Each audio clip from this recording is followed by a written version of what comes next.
I want to talk a little bit about the technique shielding hammer, and specifically how shielding hammer can be used to do what I call boxing in the pocket.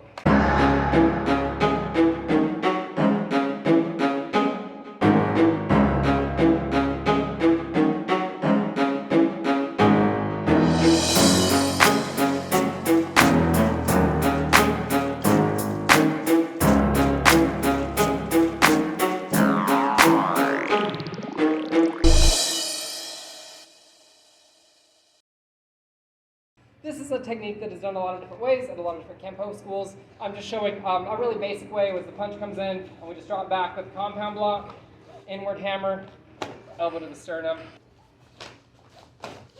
The opponent comes in with that left punch, we drop back into our right neutral, and we do this double factor outward block.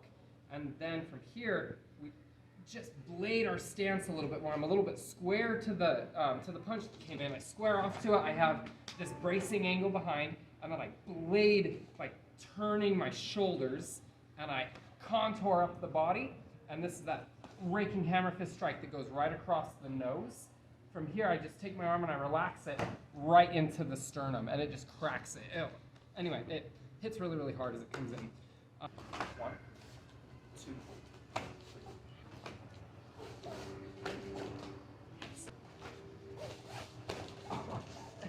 If I'm fighting with Amelia and she just take our right neutral for me. So she's here. There's this space if she throws a punch off this hand. Right here I've got this little pocket of space that I can work in if I need to, especially if I can get on the inside of this hand. It's kind of like right on the center line and just to the left if she's in a right neutral. And if she's in a left neutral, it's right to the center line and just to her right. So you can move right in this pocket if you keep the leg check and you watch and that back hand checked. And so I want to talk a little bit about how to use the Kenpo technique shielding hammer to just work right inside this pocket. She comes in with her left punch. I do my compound block right here. I've got a good bracing angle. And as I do this, I'm kind of, my energy is square to the attack. So as she throws it, I'm focused here. Keep that, was that okay? I popped that a little bit hard. But just like this, and then from there, if I turn and I blade, this back hand is coming in, and if I turn and I blade my shoulders, so instead of being square, if I blade it just a little bit, and I blade and I get this hammer fist to roll the head, it opens up this little pocket space for me to work in.